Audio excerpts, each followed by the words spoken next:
What is up, guys? I am the White One, and today we are going to be doing something for Dragon Ball. We're going to be doing a deck profile.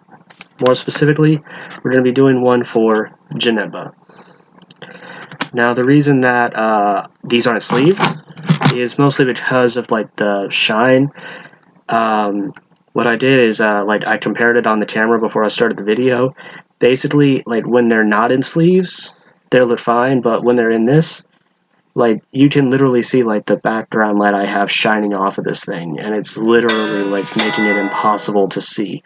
So we're not going to be doing that. Instead, they're just literally like unsleeved, but I will be resleeving them once I'm done.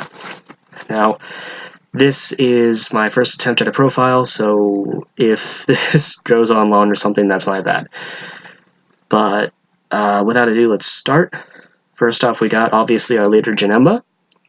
Now, his ability on his front is whenever you attack, you can burst 2 and draw a card. This really helps for your sparking stuff later, especially seeing as how with the new sparking setup, a lot of the new stuff like the 5-drop Janemba requires like sparking 10, which isn't hard to hit, but this combo can go off for his deck really fast, which means that he can literally on like turn 3, if your opponent runs like an objection or something and gets to 4 energy on turn 3, he can do the 5-drop combo really fast. And that's really dangerous to your opponent, but that also means that you might not have the sparking 10 yet. Then obviously the Awaken is untap 2 energy, that's all it is. And then when you flip it over, he's got 2 effects. The first one is sparking 5. When you attack, you draw a card, he gains critical and plus 5k, which means he's a base 20 before combos. So comboing with like Champa makes him 30 instead of 25. And since he's critical, your opponent is going to want to out-combo or negate almost every attack from a critical, because they cannot afford to take that crit damage. You, on the other hand, the way I built this deck, you can afford to literally lose like half your life to crit, and you'd still be fine. So that's the leader. Then what we're going to do is instead of doing it like the 1s, then the 2s, then the 3s, I'm going to do with the chain, and then I'm going to show you the miscellaneous cards and what everything else is for. So first things first, we've got our start of the chain, which is Sati Demon, or Sighty Demon, rocking out, whatever the heck his name is. Let me hold up to the camera for you. Basically, it looks like that. He's only got 1,000 power, so he's not going to hit at all. You're not going to swing with this card. If you swing with this card, it's like a last ditch. You're going to combo with Champa and your super combo, and maybe like the Trunks to untap an energy card. And even then, he'll only hit 15. He'll only hit 26. And if he hits 26, your opponent can literally out-combo him with like 3 cards, or a super combo and a plus 5 or something. So you're not going to use him for that. Instead, what he does is when you play him, you look at the top 7 cards of your deck or the bottom card of your deck and choose a Janemba. If you look at the top 7 of your deck, you're looking for the 3-drop. If you're looking at the bottom card of your deck, it's because you know there's a card at the bottom and you don't need to look at the top. But once you play him, what you're going to do is you're going to hope to get the next card that's up on our list, which is the Childish Heart Janemba. I'm running 4 of this, by the way. That's what that is. I'm running 4 of them. And just like him, I'm running 4 of the Childish Heart Janembas. What they're going to do is, for 2 energy, you can evolve onto the Sati Demon, which means that you can play him on turn 2 instead of playing him on turn 3. As well as thanks to cards that let you untap energy, such as, like I said, the Trunks that lets you untap an energy, Unyielding Trunks.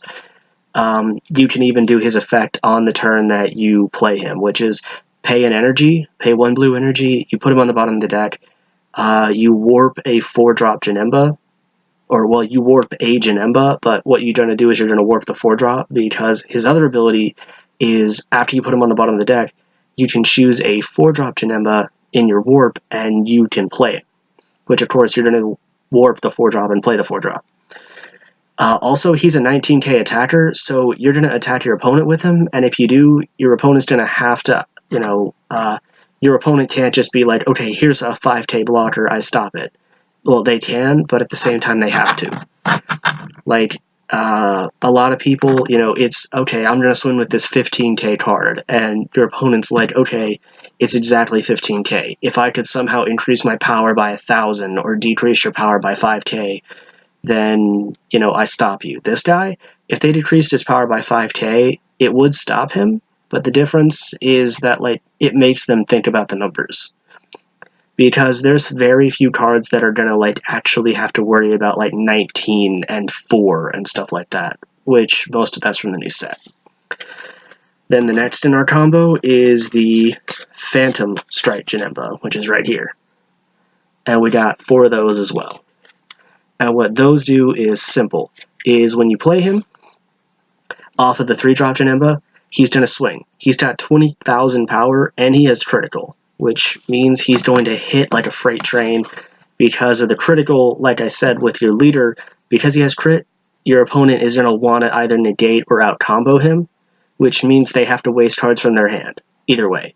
They either have to tap that energy, which means they might not be able to tap that energy for like a plus 10k combo from like Villainous Cell or something, which is going to stop them because they negated, or they're going to have to pay for that Villainous Cell, which means they're sacrificing a card from their hand. And even then, if they're not awakened yet, which, like I said, you can pull this combo off turn 2, then your opponent literally has to combo 15 to stop him, which is just going to hurt a lot because that's minimum 3 cards or like a super combo and a card, which is just going to ruin their day. And that's the whole point.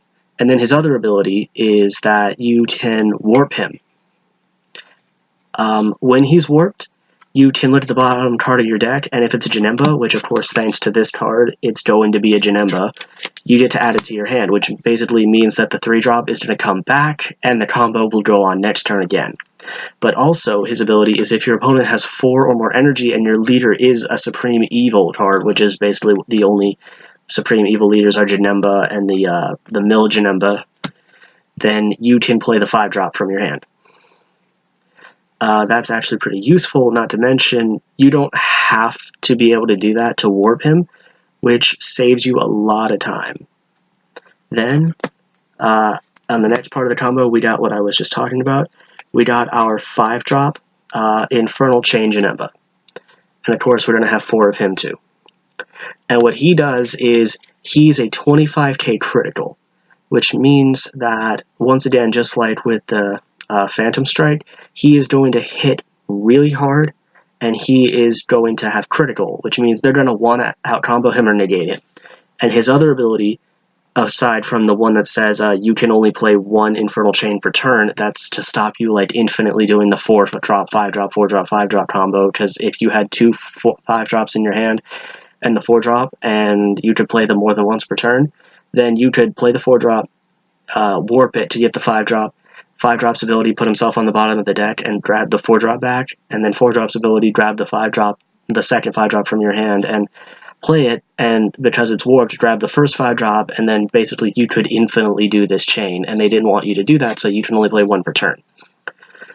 But his other ability is basically put him on the bottom of the deck, and you can grab the 4-drop back. Well, you can grab a 4-drop Janemba, but the only 4-drop Janemba you're going to play in this deck is the Phantom Strike. The Demon Sword, as well as the Reality Bender, are mill cards. You're not going to worry about them, because this isn't a mill Janemba, this is the critical, like, freight train Janemba, I guess you could call it. It's the Janemba cycle. And that's how that works. From your 1-drop all the way to your 5-drop, this can basically be done in 4 turns. You can do the 1-drop to the 4-drop in 2 turns. And then when your opponent hits 4 energy, you can start dropping then 5-drop. And that's basically, drop the 3-drop, that's a 19k at leader. Drop the 4-drop, that's a 20k critical at leader. Drop the 5-drop, that's a 25k critical at leader. Drop the 4-drop again, that's 20k critical at leader again. And then warp him to get the 5-drop back to your hand, and then play nothing, and then your field is empty, so your opponent can't, like, field wipe you or something. And that's how that works. But that's the main combo for the deck. Now let's see what I have in the deck that's just going to help that combo go off. First off, we know you're going to need the 5-drop in your hand, so what you need is to have draw power so that way you can actually grab him, because in the event that you can't grab him, there will be problems. So, Great Saiyaman Town Hero is our super combo. He's the super combo that allows you to, if you have 5 or more cards in your drop, his Sparking 5 goes off, which lets you draw a card. And he's 10k regardless. So he doesn't require you to be at 4 or less life, which is useful against like the Shenron decks that will leave you at full life until they play like Ultra Instinct Goku and then swing for game. So that's how that's gonna help. Not to mention, it's Great Saiyaman. Great Saiyaman is one of my favorite characters. Janemba is my favorite character, that's why I built the deck, but Great Saiyaman is one of my favorite Dragon Ball characters of all time. Then, more support for the deck, we've got 2 Furthering Destruction Champa. And the reason for him is because we need that double strike. We're not always going to want it, that's why I'm only running 2, but we're going to run 2 of them because since we're running 2, the very rare chance that they do end up in your hand is going to be a very big help, because that means you can play it on the 4-drop or the 5-drop, and now you've got a double strike crit that's 30k or 35k damage, for damage. It's going to hurt a lot to get hit by a double strike critical, and you're going to make their numbers so high that your opponent will have to use up half their hand to combo you. So it's worth the 1 energy to tap for Champa to do that, just to make your opponent to start half their hand to out-combo a 35k. Not to mention, if you want, you can combo with, you pay an energy, combo with Champa, then combo with a Great Saiyaman, see what you draw, and if you're lucky, you draw the next card on our list, which is Unyielding Trunks. And Unyielding Trunks' ability is when you combo with this card on your turn, you get to untap an energy. So basically, tap an energy, draw a card, untap an energy. That's how that's going to work, and that actually will be very damaging, not to mention that's going to be your 25k Janemba. That's going to make him 50k, because that's going to make him 35 from this, 45 from the Great Saiyaman, and plus 5, so 50 for Trunks.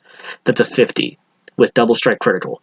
If your opponent wants to stop that, and they already said no negates, they're going to have to literally combo their 15k leader until it hits 55, which is literally a 45. That's 4 super combos, and then they'd still have to pay, or that's literally 4 super combos just to make their leader 55. That would be all 4 super combos, or all 4 villainy cells if they could pay for that. Which is useful, it's just also going to hurt a lot on their part, because either A, they have to discard their hand, or B, they have to discard 2 of their life. Then next up, like I already said before, we've got the Unyielding Spirit Trunks for the untap. Just like with Champa, just like with Great Saiyaman, the super combo, this deck is literally going to make your opponent hate you a little bit. Because when I play against people with this, they complain constantly. I've been in tournaments playing this deck, and people have literally wanted to read the 4-drop and the 5-drop over and over to make sure that I'm not cheating or something, because they want to see that, oh hey, maybe he's cheating, that's how he's playing cards so much and hitting me like a freight train. No, that's just what this deck does. It's just a freight train that hits you as hard as it fucking can. I'm gonna get demonetized. Alright, now there's Senzu Bean. This is the most expensive card in my deck, and that includes everything combined probably wouldn't equal the cost of these 4 cards. Most of the Janemba cards, as well as the Unwavering Trunks and whatnot, are really cheap. Unwavering Trunks was 40-something cents at one point, now he's down to 20-something. Champa was 50-some-odd cents, now he's down to 20 cents because of the fact that the Supreme Kai came out in World Martial Arts Tournament that does the same thing as him. The Dr. Giro came out that says an android gains double strike until end of the turn. Ergo, if it has dual attack, you don't have to combo with Champa again. And so those cards they were worth it, but they're not anymore. But Senzu Bean is very much still worth it. And that's why I got lucky with this. I found a guy, he had 20 of these in his commons box, and I said, what do you want for these? And he said, you know what, just give me these SPR rares of Android Super 17 that you got, and you can have them. And that's what I got for these. And that's like the best deal I possibly could have got. That card at the time was $18. These cards are $6 each. There's 4 of them. I literally beat him by $6 on that trade, and he doesn't mind. Then, next up, we've got more support, or just like the blue support, I guess. We've got one of our negates, which is Dimension Magic, the obvious new blue staple card. This card is, if your leader is blue, so it doesn't matter what leader as long as they're blue, you get to untap 2 energy after negating. So basically you tap an energy, and you get to untap 2. Ergo, it's basically Senzu Bean on your opponent's turn without having to pay for Senzu Bean, which means you get to save that Senzu Bean for your turn when you want to use the untap to make your turn go longer. But also there's the fact that it's got Sparking 5, you can pay its cost without paying its energy by taking the damage and adding it to your hand, which means if your opponent's like swinging at you with critical, you play Dimension Magic, and since you play Dimension Magic, you get that card that would have critted and went to your drop into your hand instead, and that's really, really useful. Then last but not least, one of the best support cards we've got, we've also got 2 Whisa's Coercions. Whisa's Coercion, it's not as good as Dimension Magic, but it is 2 more negates added to the deck that are just going to really help, especially if you're like fighting a swarm deck like Namekians or something, which literally just puts out a bunch of like 10 and 15k attackers and just swings at you constantly, hoping that you can't out-combo everything. And then last but not least, we got the one and only Legendary Flute. And I say one and only for obvious reasons. This is the card that got banned. Or limited down to 1, basically. What it's going to do is you can target a card that is a 3-drop or less on either opponent's side of the field, on either player's, and add it back to its owner's hand. That means that you could target your own card and add it back to hand, or target an opponent's card that like took a lot of energy to play. And because of that, either you can ruin an opponent's combo by making them have to pay for that 3-drop again next turn that they were hoping was going to be there so they could double up on it, or you could do its other effect, which is when you use this on your own card that is a 3-drop or less, you get to draw a card. This means that you can play a 1-drop like the Safety Demon and play this on him, and you get to draw a card, and the next turn you're going to get to search for Janembas again. It's useful, especially in like late game when your hand might be dwindling a bit. That's one of the reasons I had this for another. It's a stable blue card. I only run the 1 of it just cause. Like, I have 1 of a different card in this deck too, and this is basically filling in that slot because I don't want to have 2 of that card. Now that we've gotten rid of the support, last but not least, is the deck help. The help for the deck, the little bits, the miscellaneous, that's basically just there to maybe strengthen the deck, maybe make it faster, maybe make it a little slower, maybe help it a little bit. And the first card in that whole setup is East High Keeping Watch. Her ability is when you play her, draw a card, and she's a 1-drop, so that's useful, and you can Legendary Flute her and draw 2 cards in a turn, if you do it right. But her other ability is when she's on field, if your opponent manages to play a card during your turn, play a battle card. So if they combo with that GT Vegeta that says when you combo with this card, play it. If they combo with the Tien Shinhan that says when you combo with this card, play it. If they use like the Roshi from Universe 7 or the announcer from World Martial Arts Tournament that says, negate the attack and then play this card, then they have to take a card from their hand and put it on the bottom of their deck. If you get both of them on field, that stacks, and then they have to take 2 cards from their hand, and put it on the bottom of their deck. And that's really useful because that can really wreck their hand on your turn when they were hoping to combo against you or something. And it's just a really useful card because since it's a 1-drop and it's only got 4k power, most people are going to leave it alone. They're not going to think it's a threat, they're just going to leave it there. Against a deck like Yamcha, who requires knocking out a small like 1-drop or 2-drop card so he can do that whole double damage thing, it's a little bit less useful, but at the same time, you do still get to draw a card, and if they did manage to somehow play a card on your turn like that Vegeta, because he is red, then they're going to have to pay for that. Aside from that, you could just play her, draw a card, Legendary Flute, and then use her as combo fodder or energy fodder next turn. It's a lot easier for that than it is to risk losing 2 damage over it. And I actually did make that mistake against a Yamcha deck a few weeks ago, where literally this was my only like card on the field that wasn't my leader, and he swung at it with Yamcha because he like gave it the ability to attack active battle cards, and I took 2 damage for it. I beat him, but I was on the ropes for the next turn because like he got that off, because you can't negate that Yamcha. Then we get to the last part of the deck, which is the big part that I mostly have here as a mana fodder pool, but it also does help because you can play it this way, and that is Gogeta. I've only got the one Gogeta hero revived in the entire deck. I mean, it's so sparkly, it's barely showing up on camera. But basically, I only have one because I'm rarely ever going to get him off, and the few times that I did play him, he did save my game. His abilities are Triple Strike, Barrier, and Deflect, so your opponent can't like Crusher Ball him, they can't Cold Bloodlust him, they can't Warp him through a targeting ability. Short of like that Ultra Instinct Goku or the Super Saiyan 3 Bardock, they're not going to get rid of him. So that's not going to help them whatsoever, which just means that it's really useful in your deck. Plus his other ability, aside from the Union Fusion, which is for 5 energy, you get to take a card from your life and put it into your drop zone. That's one of the reasons why I said you can afford to lose half your life to critical. He technically would basically be another critical attack. But when you do this, if you have 5 energy, you take the card from your life, put it in your drop zone, and your opponent takes all the cards in their hand and shuffles them into their deck and draws 3 cards. Exactly 3.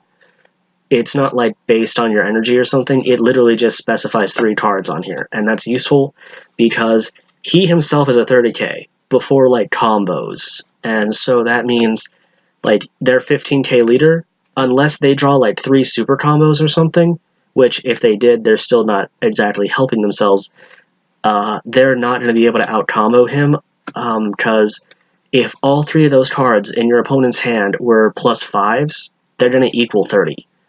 If all 3 of those cards were super combos, they're going to have to use a super combo and hope they don't like draw a negate or something and then have to use another super combo or take it.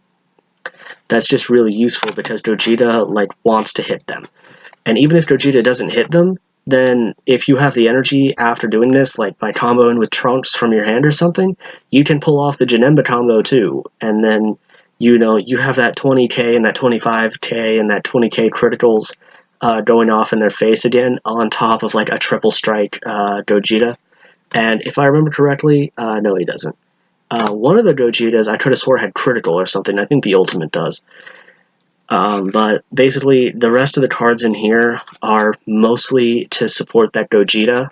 So to start off, we've got Super Saiyan Son Goku. Just the 20k 2-drop, who is just there for their Gogeta combo. He's also a good mana fodder, because if you have Gogeta in your hand, then maybe you can wait to see if you did a Goku and a Vegeta, but otherwise, this is combo fodder at its finest, or energy fodder at its finest, and that makes it go a lot smoother. Then, next, we've got 2 Deadly Defender Vegetas and a Super Saiyan Vegeta. The Super Saiyan Vegeta right now is mostly a placeholder until I can get a 3rd Deadly Defender, because the Deadly Defender is the one that says your opponent can't attack your leader until he's dead. If you could get 2 of these on field, your opponent has to go through 2 15ks that are not blockers. They literally have no option but to attack him, and thanks to Barrier, they can't blow him up with anything short of Kami or a Frieza deck. And just like the Super Saiyan Vegeta, they have 20k power, which means they count for the Gogeta thing, so that's why they're in there, as well as the fact that they are still Deadly Defenders. Anybody who's not running Deadly Defenders is probably like trying to do some kind of a gimmick deck, because that's the whole point of Deadly Defenders. Then, last but not least, we have 2 Assailant Vegetas and 2 Sneak Attack Gokus. Both of these are a Vegeta and a Goku with 15k attack, which means they're, like I said, energy fodder. This is the Vegeta from like the set 1 starter deck, so he's not really going to be useful in the game. You're not going to play him. He's a 3-drop 15k for just critical. I get my critical from my Janemba. I don't need him for critical. He's energy fodder, or he's Gogeta. If I get one of each of these cards in my hand, I will hold on to them until I get Gogeta. But if I mill Gogeta from my burst, or if he ends up getting into my life and he gets critted or something, then I will start using these as mana fodder and combo fodder. But aside from that, I'm never going to play these. These guys cost too much for too little. You know, for a 3-drop, I'm getting my my Janemba Childish Heart, who is going to start the Janemba chain. I'd rather do that for 3 energy than pay for Vegeta for just 15k critical, or Goku for 15k, put a card from your opponent's battlefield into their hand. So that's why these guys are in here. They're mostly just more Gogeta fodder. And that is the deck profile. This deck has been doing wonders for me recently. I built this, with the exception of the meta stuff like Trunks and Champa, which I mostly wasn't going to put in the deck anyway. That was more because I wanted it to be a tournament-level deck that was actually good. This deck is amazing. This deck runs really well, and this deck kicks every butt that is put in front of it. And I'm so happy that it is. And last but not least, there's the fact that of everything, this deck is so good that I literally have been getting a bit cocky lately. Like, a few days ago, when I'm playing a game against one of my friends, he said, "I think I can win this game," and I literally looked at my hand and said, "It's too bad you've already lost, though." Because of the fact that I knew that if I didn't die this turn, which I had 6 life at the time, and I had 2 Dimension Magics in hand, I knew that if I didn't die this turn, that I was going to win, because I was just going to set off the Janemba chain again, like obvious ways, and then I was still going to have other cards to swing with, like Deadly Defender. I still had my leader to swing with, and last but not least, I had an Unwavering Trunks and a Senzu Bean in my hand, so one of those cards that was going to attack was going to get a Trunks and then a Senzu Bean, so I could have 2 untapped energy to combo with like a Champa if I drew it, or to combo with the 5-drop Janemba just to guarantee kill, because he was at 1 life. Oh my god, I really need to stop trying that. Without further ado, that's the end of the channel's video, I guess. I'm going to try to edit this. If I can't edit this, I'll just post it, and hopefully you guys don't think I'm a complete piece of, I don't know, stupid. But thanks for watching. If you liked it, don't forget to like and subscribe. And last but not least, just like I'm going to try to start saying, always stay nice and frosty for when your opponent gets nice and hot.